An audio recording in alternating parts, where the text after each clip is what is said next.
town. We have a panel of experts and advocates highlighting community concerns when Google moves into your neighborhood. Panelists will draw from Google's Project Peanut, Skylock, and Raspberry sites from Central and Southwest Virginia. I want to thank Falls of the James Sierra Club and Environmental Health Sciences for sponsoring the series. My name is Aileen Rivera. I'm an ex-com member of Falls of the James Group Sierra Club and a data center advocate in Henrico County. We will have a panel discussion for the first 30 minutes, followed by a Q&A discussion. Please, if you have any questions or any concerns, type them up in the Q&A in the bottom of the screen. Our panelists are Dr. Mary Finley-Brook, Professor of Geography, Environment, and Sustainability at the University of Richmond, Katherine McMahon, Program Manager for Environmental Health Sciences, Melinda Lewis, Volunteer with Friends of Chesterfield, and Julie Bivens, Southwest Virginia Data Center Transparency Alliance. I will ask that they introduce themselves and they can tell you why they are here. We'll start with Dr. Finley-Brook. Hi, everybody. So I'm Mary Finley-Brook. I've been at the University of Richmond for 2 decades now. I'm in the Department of Geography, and I also teach environment and sustainability. And those of you who know my research, I've really been focused on energy transition for about the last 15 years. The reason why I'm here is because what I was realizing is the biggest impact on energy transition where I live is clearly data centers. So that's been the focus of my research for about 2 years. I've been a faculty fellow at the University of Richmond with our Center for AI and Liberal Arts. And ironically, it was about 6 months into this position when I realized that Google was building a series of data centers where I live in Chesterfield. And it was so late finding out about this as other people on this Zoom because of the fact that it was hidden by a non-disclosure agreement. So as somebody who spoke publicly about data centers and non-disclosure, I was shocked to find that this was happening in my own community.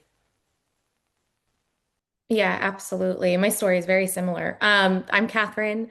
I work with environmental health sciences.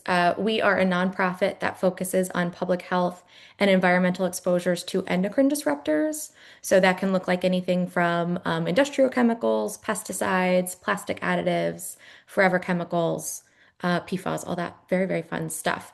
So we already had a lens into data centers through the chemical pollution, air, water pollution that they put out into communities nearby. But from a personal perspective, I'm a lifelong Chesterfield resident.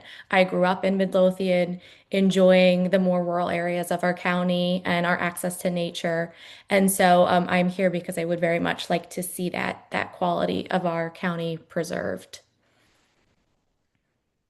Thanks, Catherine. I'm Melinda Lewis. I'm an attorney here in Chesterfield County who recently moved to Chesterfield County, though I've been in the Richmond area for quite some time. And when I moved to Chesterfield, I found out about the Chesterfield Power Station being converted to the Chesterfield Energy Reliability Center and was just alarmed.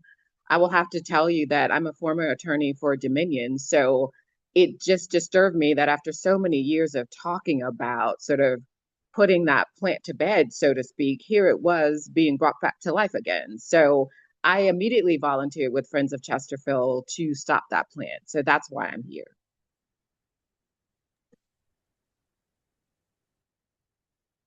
Hi, everyone. I'm Julie Bivens. I am in Roanoke, Virginia, and I helped create the Southwest Virginia Data Center Transparency Alliance with a few other people in our area after Project Raspberry was announced last year. My background is in social work, and this is actually my first delve into community organizing. In my day job, I'm a mental health therapist, and part of the reason why this issue has just stayed with me is because, you know, I hear so many individual stories, and while that work is really, really important, you know, there's so many system issues larger system issues, societal issues that impact all of us individually, and really felt like this whole issue of data centers and AI and everything involved in that is connected is really important. And I really wanted to focus on that. And so I felt like when I found out about a hyperscale data center moving into our area, that this was a really tangible way that I could be involved in that in my local community, to just address these larger issues, but also on a local scale. So happy to be here with you. I also lived in Richmond for 10 years, so it's great to be here with you all. It's so fantastic to be with these panelists, and I'm excited with what we're all going to share. I'm going to put on some slides now and jump into what is a beginning overview. And so if people can see my slides there, and I'll get them on the full screen. Meet your neighbor. So, what I want to do today, I want to really cover three things. I want to talk about Google's tactics and unpack them a bit. So, one of the first trends I want to talk about is eco failures. If you haven't read the Kairos Institute report from 2025 on Google's eco failures, I recommend that you do that. I also very much encourage the book by Karen Howe, Empire of AI, and I'll be talking a little bit about the chapters, the international chapters that refer to Google. I'll be talking about patterns of secrecy and deception, and while I will draw a little bit from international cases, there's plenty of that going on here in Virginia, so we'll be able to use examples from where people are living. And I do also want to point out that Google considers itself to be financially constrained, and this is really of their own making. And what I mean by that, I'll use this one report by Jennifer Elias from 2025, and this has very much been reinforced in other sources, saying that Google is trying to double their capacity of compute every 6 months, but they're trying to do that within the same budget. And so that means they're under a lot of pressure to put in a lot of data centers, but they're also doing that in a way that really squeezes the host communities where they decide that they will operate. So there's some other trends that we need to really think about with data centers. As many of us know, not all the ones that are proposed will be built, and certainly Google is being very aggressive at grabbing a lot of sites. Another thing that we do know about Google and Meta and other large data center developers who are here in Virginia is that they're moving towards, because there is such a supply chain bottleneck to get the energy and the transmission, one of the things that they're moving to are these rapid deployment structures and off-grid power. And so we really need to be concerned about this in Virginia, not only because this is something that Google has done, but this is really something that people are worried about with some of the fast tracking of power plants and other regulations for data centers. So I want people to be aware of this trend and to point out that this is very much what has happened in other locations. If you read the situation of Google in Chile and Uruguay, how quickly the company came in, how quickly the water impacts happened, and how it was surrounded by so much dishonesty in this instance. And there's very strong citizen movements in these locations. They're saying that Google isn't following the law, that they're able to get around a lot of regulations. And one of the things we need to be thinking about as we push Google to follow regulations here in our communities is to understand that they may then be moving to other parts of the world where regulations are less strict. Of course, that could be happening in rural areas of Virginia. That can also be happening in other parts of the world. So paying attention to their process of plundering the earth and what this pattern is, and how they really take advantage of communities without power.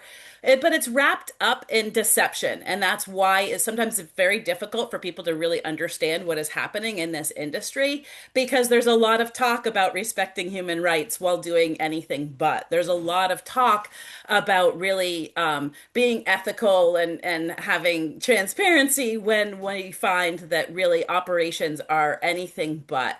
And so we want to be really clear to divide what the industry is saying about themselves, and then what do we actually know is happening on the ground, and what are communities experiencing. So that's part of this webinar. And I'll say this is something that I've been learning to do for quite a while. I was originally doing this with the fossil fuel industry. But what I found is that data center operators use many of these same forms of either greenwash or green deception.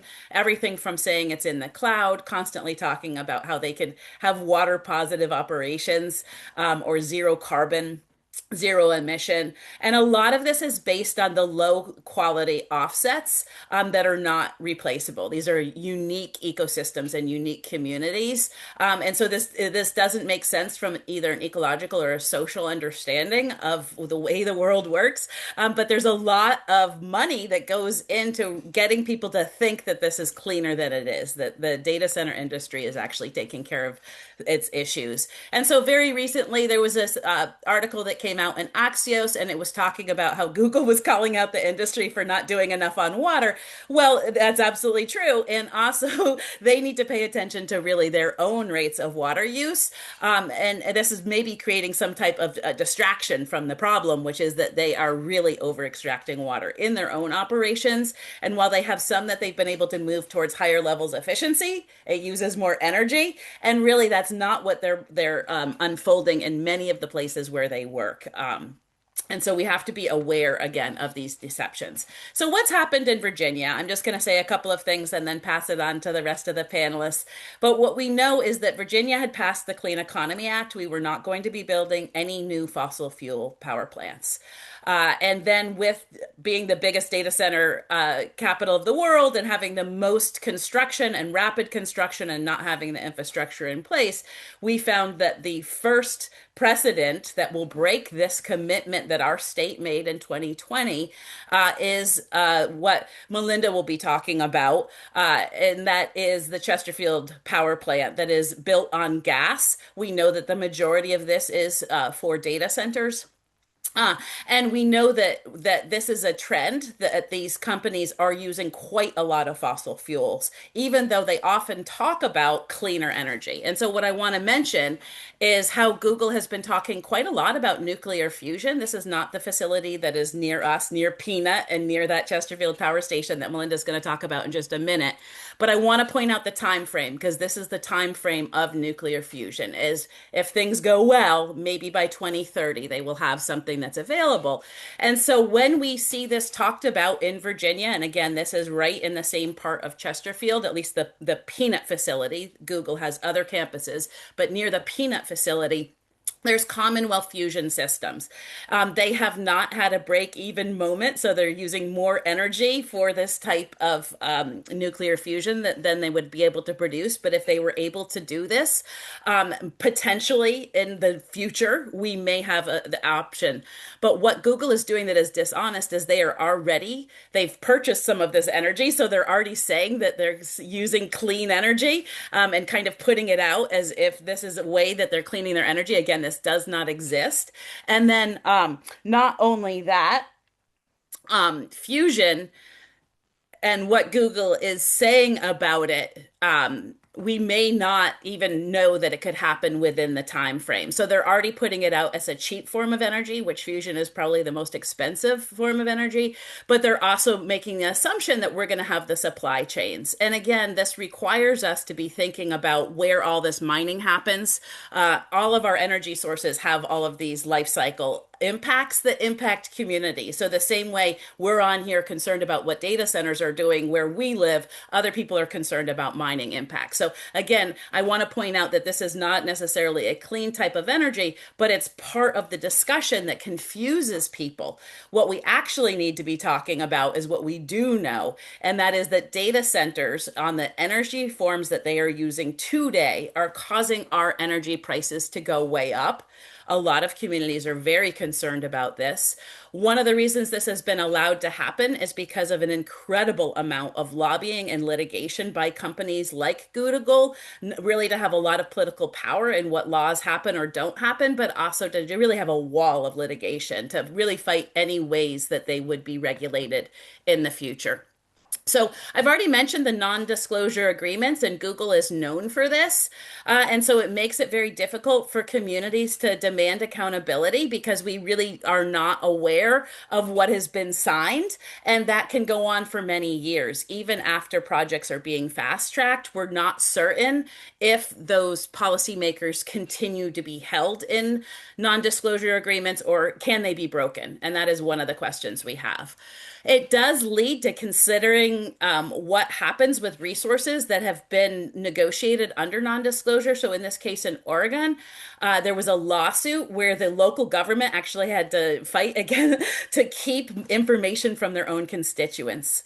And eventually, Freedom of Information Act disclosures showed what was happening. We're worried about this in Chesterfield, as other people may describe, because there is a secret agreement over something called the Purple Line that is about $1 billion of water infrastructure, and we're not certain what agreement has been made. Parts that have been shared with the public through Freedom of Information Act have been redacted. And so again, are we going to be in a situation where we can't trust our county officials to be honest with us? This is certainly what happened in Chesterfield. So 7 years beyond behind closed doors by the time that it came out. And we're now in much of this permitting. And so we're finding that there are certainly impacts for wetlands. We're finding at some of the sites there's unmarked graves. I mean, you're going to be hearing from people talking about what these implications are. I will tell you, I have an ongoing, if you look at this QR code, I have an ongoing story map that describes what we know and as this information unfolds. So this is part of a surge of opposition, and I'm going to wrap up as I'm moving towards just telling you what is going on in the state. Certainly, Virginia is an epicenter of a lot of this opposition because of the fact that we have so many data centers, but around the country and really globally, a lot of people are asking to have a halt. And so one of the trends that we certainly see happening is data center moratoriums. And that can mean many different things, and we can talk about that further. But I want you to understand that there's many forms of intervention. And so finding out in your community where some of these points, certainly it's often around zoning, but realizing what policies have passed, what communities are fighting back, following this frac tracker map that shows the resistance that's coming from hundreds of communities. And if you are interested in becoming more involved, this will be my last slide here to say at the University of Richmond, I am working with faculty, staff, students, community members, and independent researchers to be documenting not only the data centers in the Richmond area, but really what this infrastructure is doing to our planet Earth. So I am going to end there. I leave my information for people to get in touch with me. And I will pass things over to Katherine. Great. Thank you so much, Mary. Um, yeah, so I'm going to really share more of a narrative community perspective on what we're seeing at the community level when these things come into proximity to neighborhoods and residents. And as I mentioned, I've lived in Midlothian my whole life. I've been in the house that I'm in now for about 15, 16 years. And as someone who works in environmental health, you really kind of spend all day steeped in information on all of the various ways that someone can encounter toxic exposures in their everyday life. And I say that because even with that personal lens, even being in that world professionally, I was not aware that Google was going to be moving essentially into my backyard until a couple months ago, maybe about 2 months ago. And I think none of us on this webinar have a problem with being honest about that, because if you're joining this webinar from a place of frustration or anxiety that you have this massive change coming to your community and you did not know sooner, I think it's important that people understand that you're not alone in that. If anything, it's kind of a part of the process and it's not at all a personal failure. So the neighborhood that I live in, it's roughly 1 mile from Project Lock, which is the 880-acre data center campus being built off of Watkins Center Parkway. And just to clarify, when we talk about data center campuses, these are not individual data centers. These are properties that are going to house multiple data centers along with the infrastructure that they rely on. And so in the instance of Project Lock, we know now that that is going to be 3 individual data centers. Where I live is also about 3 miles from the campus that is being built off of Mosley Road. That one's known as Project Sky. Again, in all likelihood, a multi-data center campus. And for just these two campuses alone, there are going to be more than roughly 44,000 people who are living within 3 miles of the data centers. So, to give you a little bit of a visual sense of where these things are situated in Midlothian, The two red pinpoints here are the two data center campuses. So you have Project Lock, kind of right off of Otterdale Road, and then Project Sky over here in Moseley. And all of those blue pins that you see, those are all schools. So, in addition to the communities that are in this area, there are also at least 18 schools within 5 or 6 miles of these two data center campuses. If you look at Old Hundred Elementary School and then Good Shepherd Daycare, they're about a mile from the three data centers that are going to be off of Watkins Center Parkway. So, and for those of you who live in this area, we also have a lot of wetlands in this part of the county. Project Lock, in particular, is going to impact just shy of 5 acres of wetlands. And that includes an area that drains into the Tomahawk Creek and the James River watershed. So, big impacts on local water availability and quality. And even closer than where I am in my neighborhood are the folks who live off of Otterdale Road, which would be right about here in the map area. And some of these people are going to be within half a mile of the three Project Lock data centers. A majority of them also rely on private wells, which means they will be the first impacted by changes in water availability and water quality with really no alternative access available to them. And so this weekend, I went up and down Otterdale Road to talk to folks directly about what was coming really to their doorstep. And what I found is that almost none of them knew anything about this development that was half a mile from them.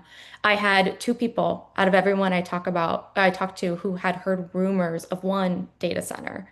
So what you're looking at is people who have lived in this part of the county, a lot of them for more than 50 years, and they have absolutely no idea that their lives and their community are about to be pretty drastically changed. So how do we get to this place? Mary touched on this a little bit, but the reality is the county has been negotiating these developments with Google since 2018. And because they signed a non-disclosure agreement, the developments were not announced publicly until I think it was late last year, which was after all the land had been sold, after all of the parcels were rezoned for data center usage, and after the county granted Google a 30-year-long tax agreement on the equipment that they need to fill these centers. So the reality is the county made 7 years worth of decisions before letting the community know what they were signing us up for.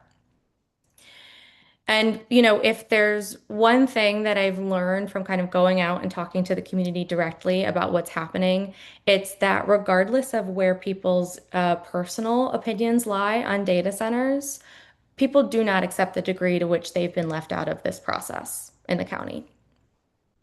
So, in response to that, we have created some action tools that are really designed to serve two purposes. They are made to let the community know what's happening because we believe that Chesterfield residents deserve to know what's being done in the county and to give them an outlet to clearly express that this has been mishandled. And the first of these is the No Secret Data Centers petition, which tells the Chesterfield Board of Supervisors and the Economic Development Authority, which was another big party to these agreements with Google, that taxpayers deserve to know the impacts of these data centers before they move forward in the county. And so right now, this petition has 1,800 signatures. Those are all local constituents. We've been really mindful about making sure that this petition reflects the voice of the community and not, as wonderful as it is to have supporters nationwide, we want to make sure that this is from Chesterfield of Chesterfield.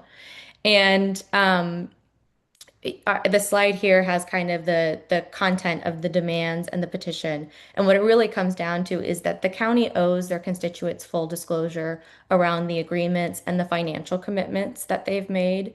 And the community deserves a meaningful opportunity for input before these developments continue.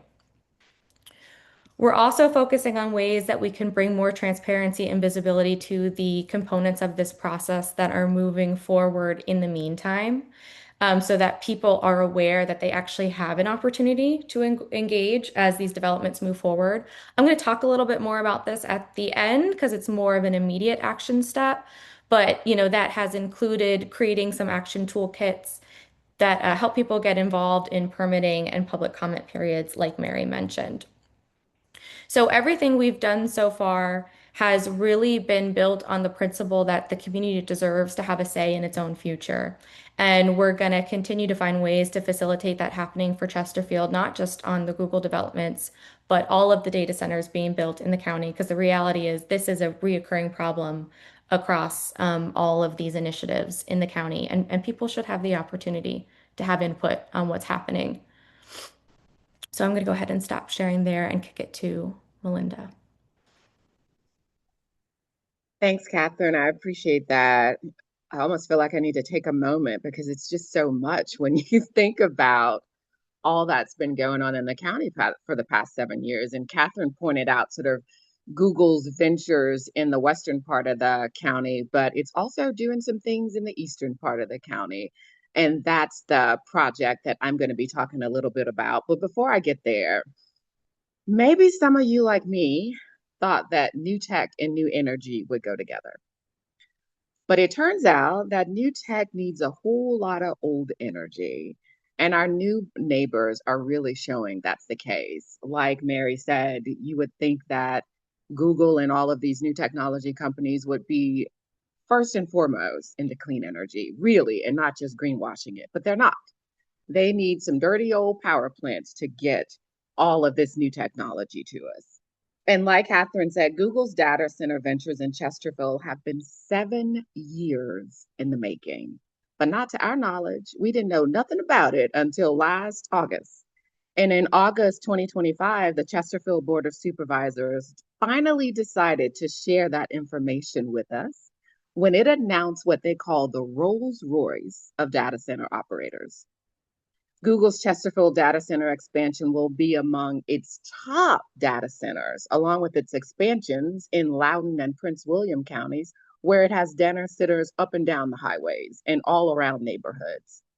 Project Peanut, in particular, will be in the Meadowville Technology Park, where a data center has already caught fire. But maybe the Rolls Royce of data centers will have better luck than that.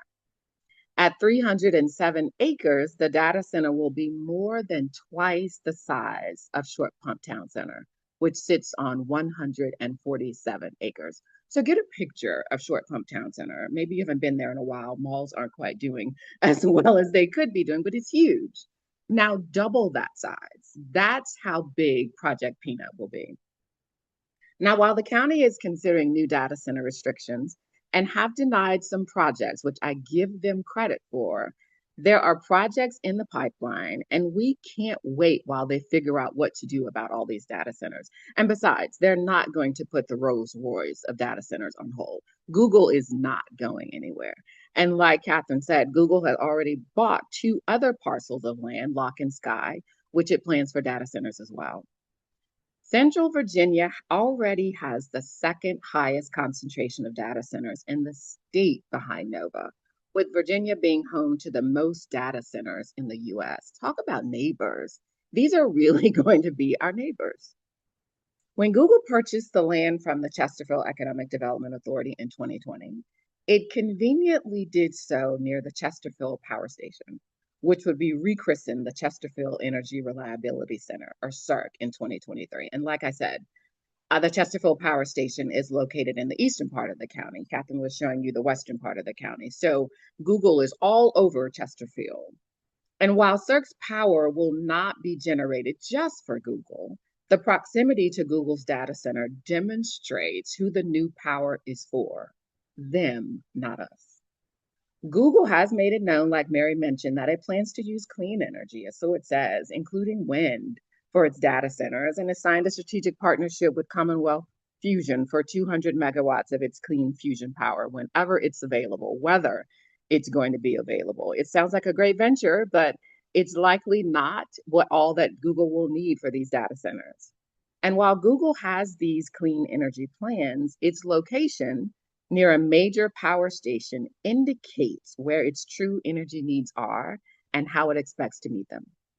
A 2024 study by JLARC, the state legislature's research arm, found that if demand for data centers continues at its current pace, no matter what other plans they have to get as many different games and apps to us as they possibly can, the state's energy needs could double within the next 10 years. While data centers provide job catnip to localities, they provide energy catnip to power companies, one of which I used to work for. Facing stagnant residential demand, Dominion Energy did some economic development itself, just like the county does. Energy hungry data centers would offset stagnant demand and feed new growth. Right up the river from Peanut, which Google paid peanuts for. I mean, they paid less than the county did when they bought that parcel of land, is the Chesterfield Energy Reliability Center. A few years after Google bought the Peanut site back in 2020, Dominion held an information meeting for its Chesterfield Energy Reliability Center.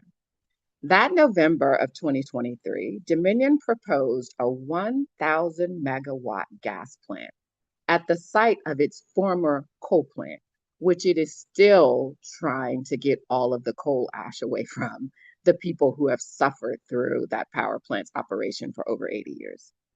Converting coal to gas necessitated a name change. The name change also signaled how Dominion would position CERC in relation to state law. As Mary mentioned, the Virginia Clean Economy Act allows such a plant only if energy demand threatens energy reliability. Otherwise, you cannot build another fossil fuel plant.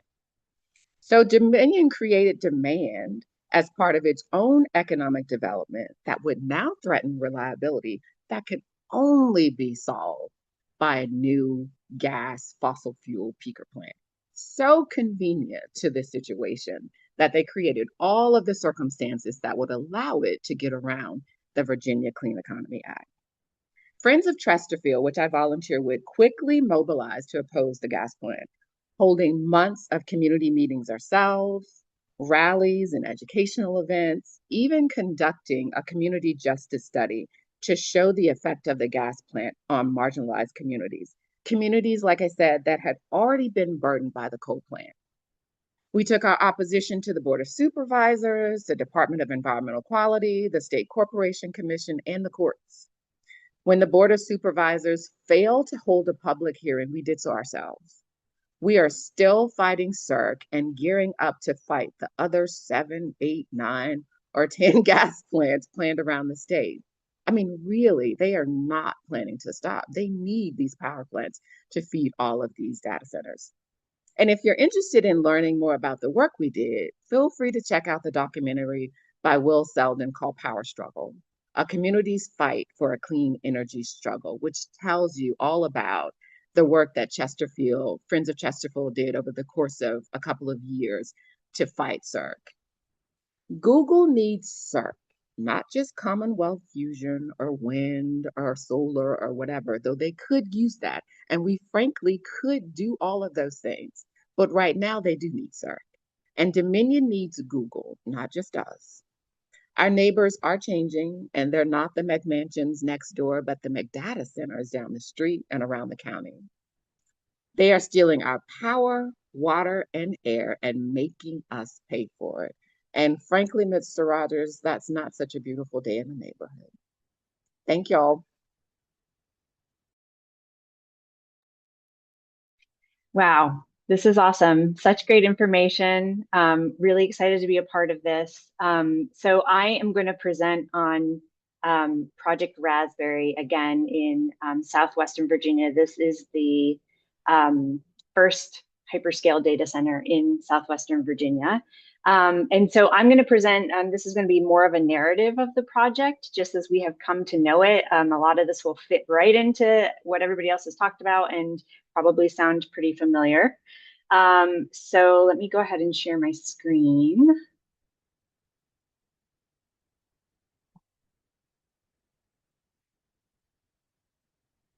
Oops, 1 second. Okay. Okay, so yes, Project Raspberry. So again, I'm in the Roanoke area. Project Raspberry is a data center campus, Google data center campus that is going to be built in Botetourt County, which is in the Roanoke Valley area. So this is just a little bit about it.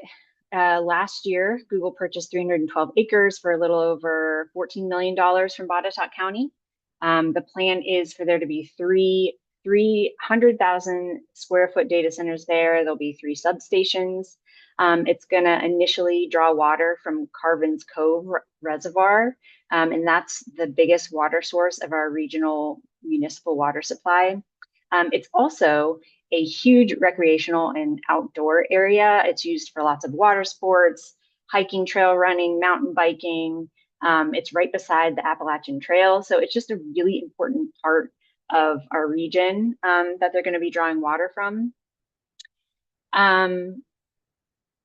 Project Raspberry is also going to be located near, it's like right beside an elementary school. There's sports fields, there's recreation areas there. There's a neighborhood right beside it. There's a bee sanctuary right beside it. And kind of along with what Katherine was saying, there's also a number of wetlands and streams in that area that are going to be impacted by this. I don't have those exact numbers, but there are a number of those concerns as well. So just to give you a little bit of a timeline. So all of this pretty much started for us in January of 2024. This is when Botetourt County leaders conducted Google Prospect visits to our area, and they looked at a few different sites, but Google seemed most interested in the Greenfield Center in Botetourt. And so in March 2024, we now know that there was a closed door meeting with Botetourt leadership to discuss the zoning strategy needed to allow them to build there. So this was worked on throughout the year behind closed doors by the county.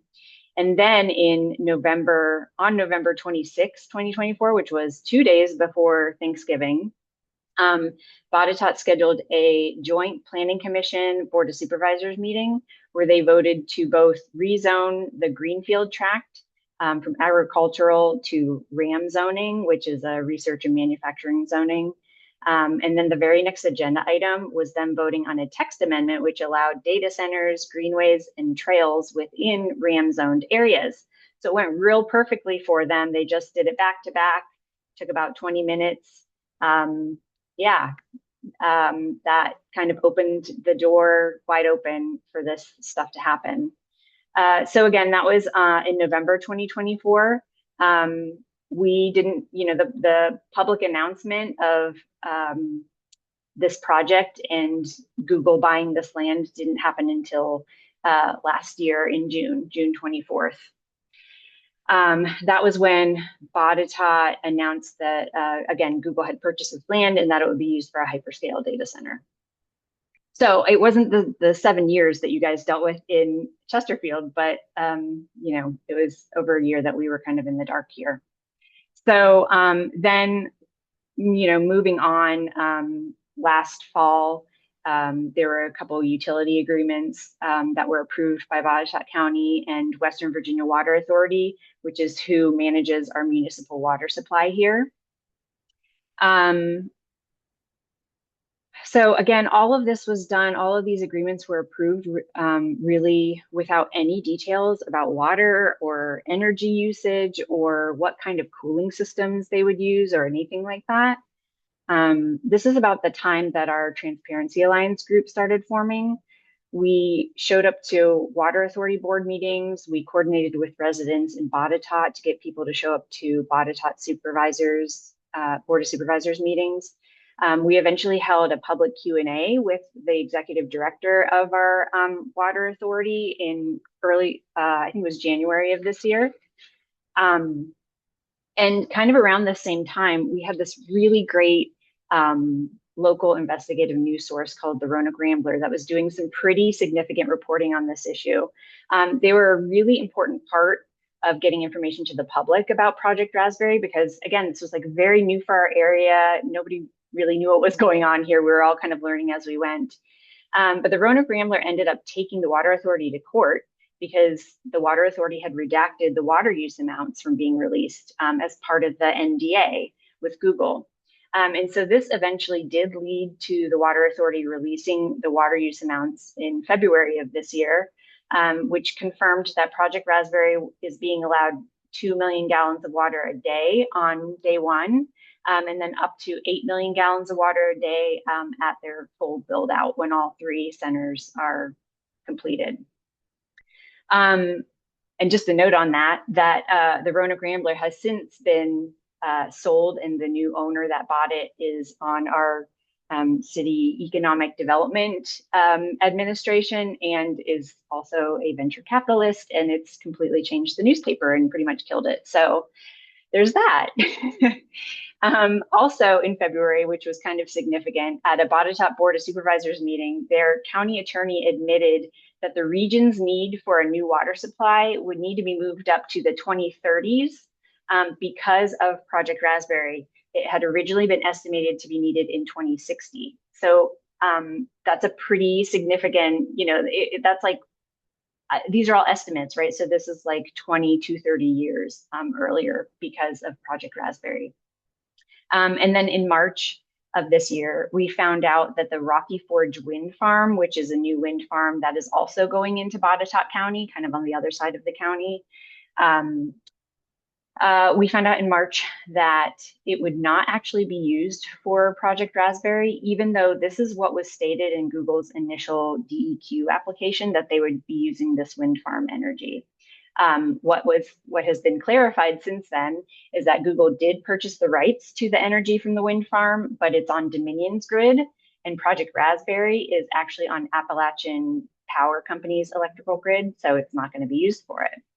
So in June, and actually this was just last week, Appalachian Power Company held an open house here where we had hoped to get some kind of information about the project's power supply, since we've had none.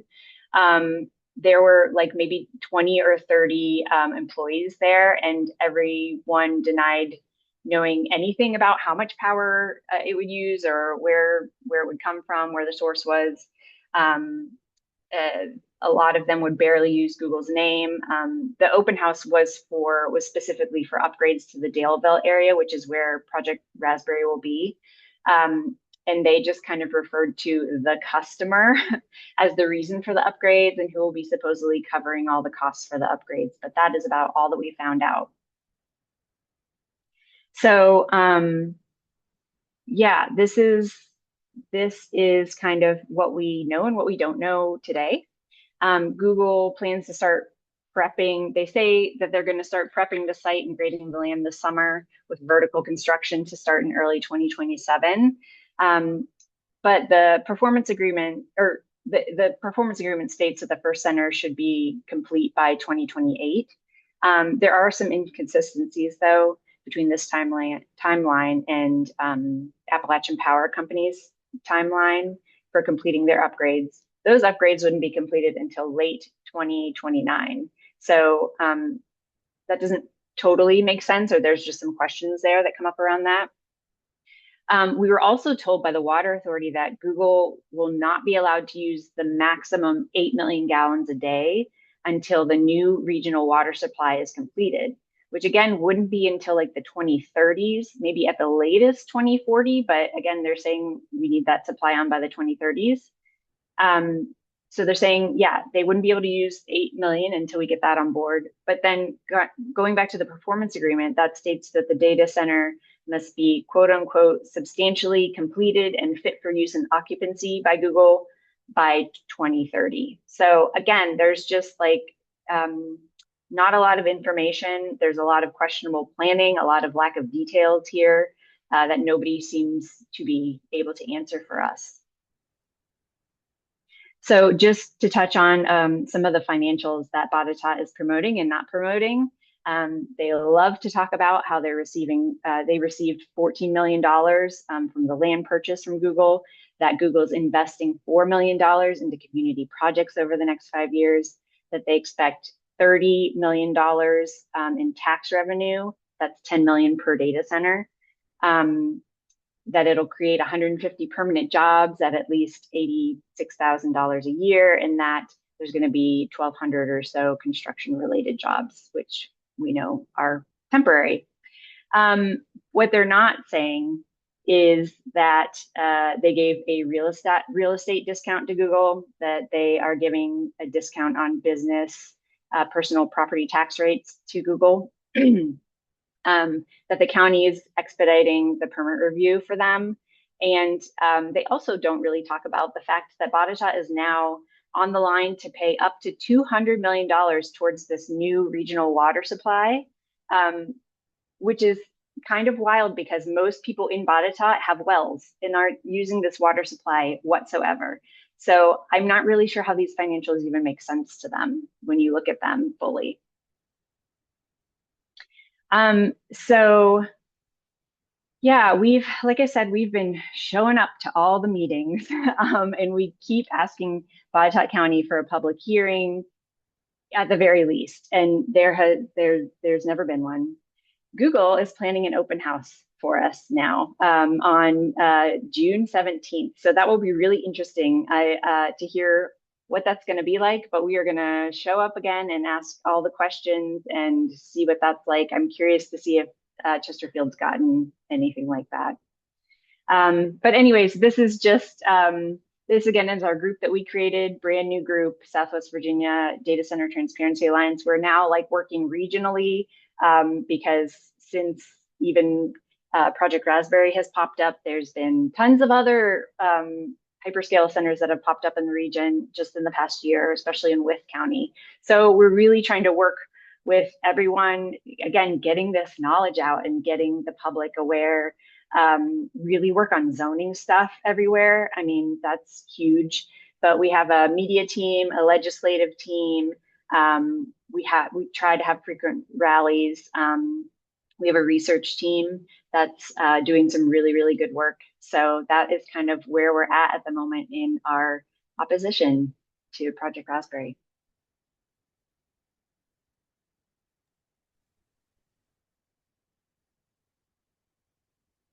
It's a lot of great information. Thank you all. We do have a few questions and comments. A couple of attendants have asked if you would be sharing your presentation, your slides, and QR codes. And yes, is that correct? We will be having a follow-up email with all the slides and all the information.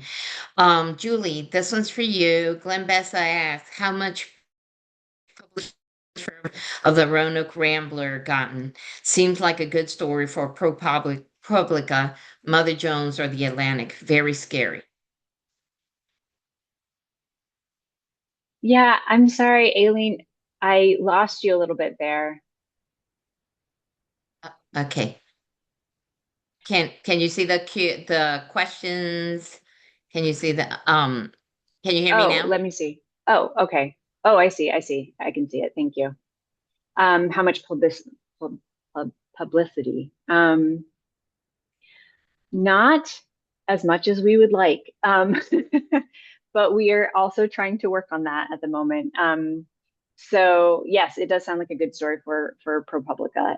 The fact that this very much got shut down in a very interesting way. So yeah, totally agree with you. Okay. And we have Melody Wilson. This is a lot of very important information. Thank you for all your work and research. I live in the Pocono neighborhood of Midlothian Turnpike.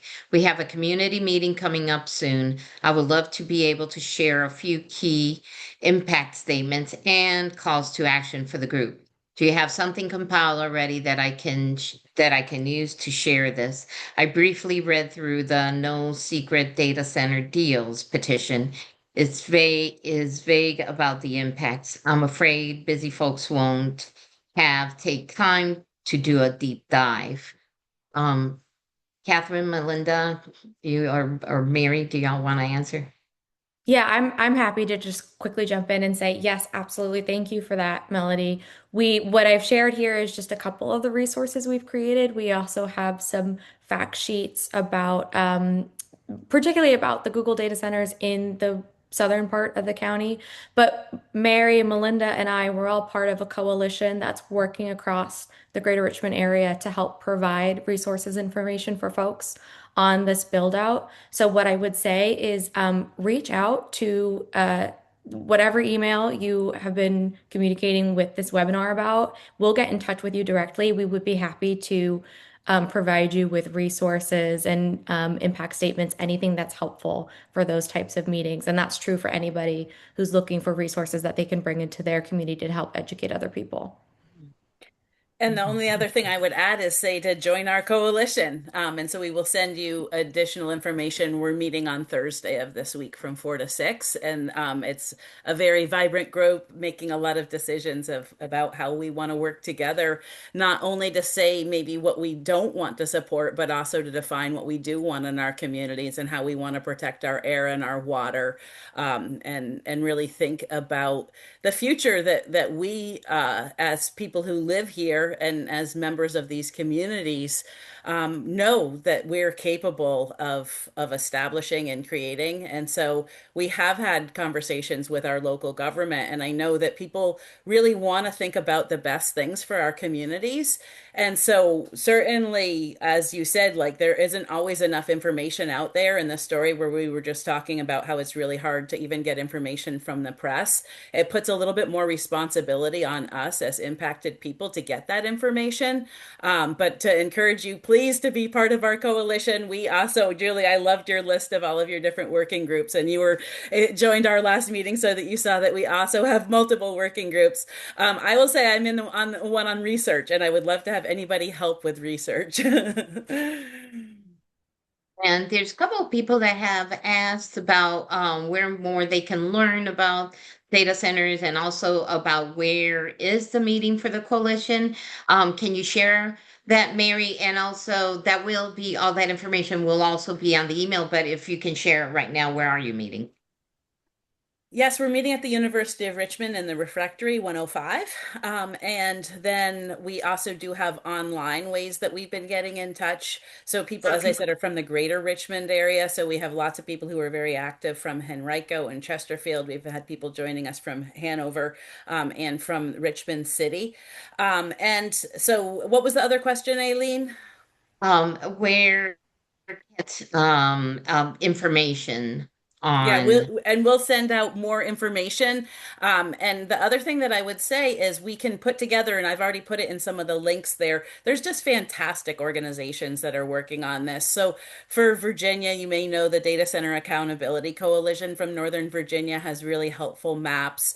Halt the Harm, which was one of the slides that I put up, that has the gateways for community intervention. That would be one of the sources that I would really recommend that people go to.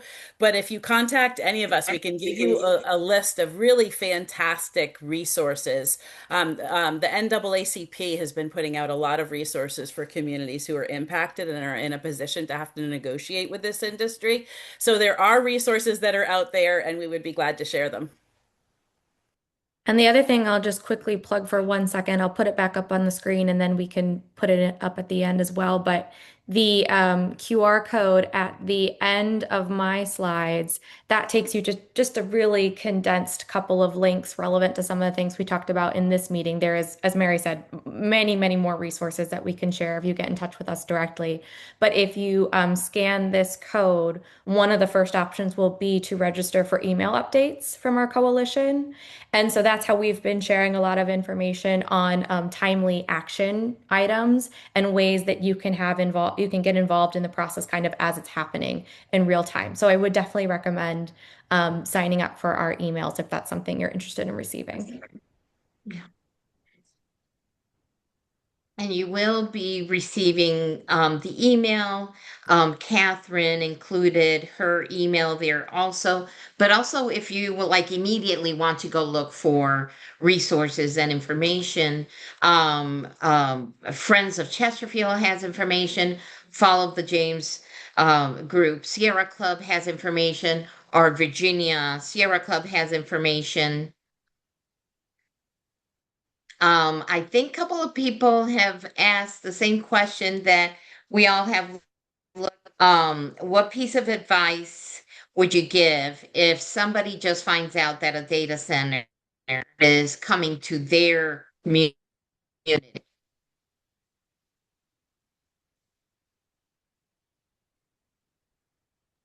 So I can start with that. I think what I heard at the end of that question is what would you tell other folks, but just because the audio cut out a little bit, who find themselves in a similar position where Google's coming into their neighborhood. And from my perspective, I would say the first and maybe the most useful thing you can do is start by connecting with your community. Not only to make sure other folks know what's coming, because that's the most important first step, but your own neighbors are your greatest resource and your greatest asset. You have access to all of the skill sets and the knowledge base that you need to be able to make an impact if you guys work collectively that you may not have been able to have access to on your own. We are seeing proof all across the country of what communities can accomplish if they work as a unified voice. We're seeing great evidence of that locally here in Hanover. Hanover has done an incredible job of coming together and opposing build out in their county. So don't underestimate what you can accomplish by accessing the power of your own community.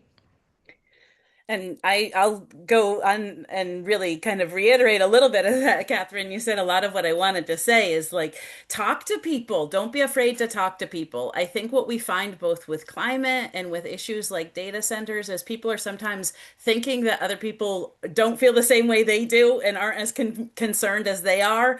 And when we talk to other people, we actually find out that we are sharing our concerns, that we do want to work together and think about solutions for air and water, and that we are concerned about our neighbors and that we do care about quality of life. And so being clear about what's important to you, but also reaching out and kind of sharing those interests with people, because I think you'll find that people do share those concerns more than they maybe say. And then the other thing would be getting more information, because there is a lot of disinformation. And I hear people sometimes sharing disinformation. Even people who have academic degrees sometimes will say things that they don't really think very carefully about. So I would ask all of us to use like our critical analysis skills and to really think about where your sources of information are. Why is only maybe that piece of information available? What information is not available, etc. And I would echo community involvement, but I would also say contact the people who represent you. Google cannot do this without local government authority. I mean, they frankly can't. Find out who, if you don't know who your board of supervisor members are, you don't know what district you live in, find out that information and ask them about what's going on. Even if they push back and say, well, we can't tell you about it, which they can or cannot do because they do sign these secret NDAs, but at least they know we found out about this and we want you to tell me about it, even if you can only tell me certain information. Contact the people who represent you.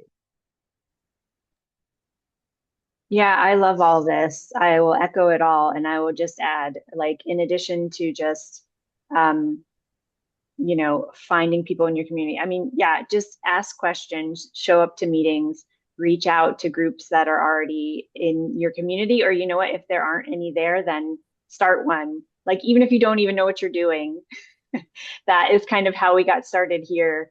That's how I got started. We're all new to this, as we're finding out, in various degrees. So don't be afraid to ask questions, to legislators, to other people in the community or whatever. But yeah. And I will just throw out there too. I mean, this is like also a very nonpartisan issue. That is something else that we're working with in our area. We have people from all over the political spectrum. And so that's great. That's a good thing that we can all connect on this. So yeah, reach out to people around you.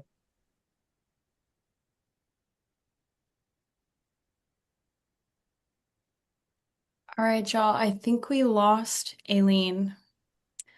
So I think we're gonna go ahead and wrap it up. She lasted the whole webinar, and then for the last question, her internet failed her. It's probably the data centers targeting her internet. But I just want to say thank you to every single one of you. You did absolutely amazing. This information is so, so important, and we will definitely follow up with all of the links and all of the ways to stay involved and stay updated on everything going on with all these moving pieces. And thank you all for attending today and spending lunch with us. Paige, can I take 5 minutes to plug one action item in particular for folks Yes. now that we're at the end of the webinar? So, for those of you who are in Chesterfield County and asking what you can do right now, this will be included in the resources that we share after this webinar. But I do want to flag there's a really important touch point for community input that's happening this week. Locke, which is again the campus that's just off of Watkins Center Parkway, they have filed permit applications with the U.S. Army Corps of Engineers, which will give them permission to disrupt specifically the wetlands and the streams that are present on that site. But this represents a really important next step in their ability to move forward with grading, clearing, and then beginning construction on that property. So as a part of this process, the Army Corps of Engineers has to accept public comments until Thursday of this week. Anybody can submit a public comment, and it's really kind of our one opportunity at this moment to have an input and demand protections and serious environmental review before these things move forward to construction. So what we've done is we've created a guide that provides you with the exact language you can use to submit a comment on these permits. Again, these permits really relate to water issues present at the site. There's no lack of that to talk about. This site has about 4.7 acres of impacted wetlands. It has nearly 3,000 feet of stream. It's at the head of the Tomahawk Creek that feeds directly into Swift Creek Reservoir, and then, of course, the James River watershed. So there are plenty of impacts that require serious review that they have not done due diligence in reviewing as a part of this permit, and you can tell them that. So we will share the template you can use to submit a comment via email or on the website before Thursday. We definitely encourage people who are interested in having a voice in this process to do that because this represents an important moment in this one moving forward. So thank you for Awesome. that. Thanks, Catherine. That's awesome. Something we can do right now, right after we log off here. All right. Anyone else have any last things to close out? Sweet. Okay. Awesome job, everybody. Thanks so much for attending. Have an awesome Thank rest of you your all. week. Thank you. Thank you, guys. Bye.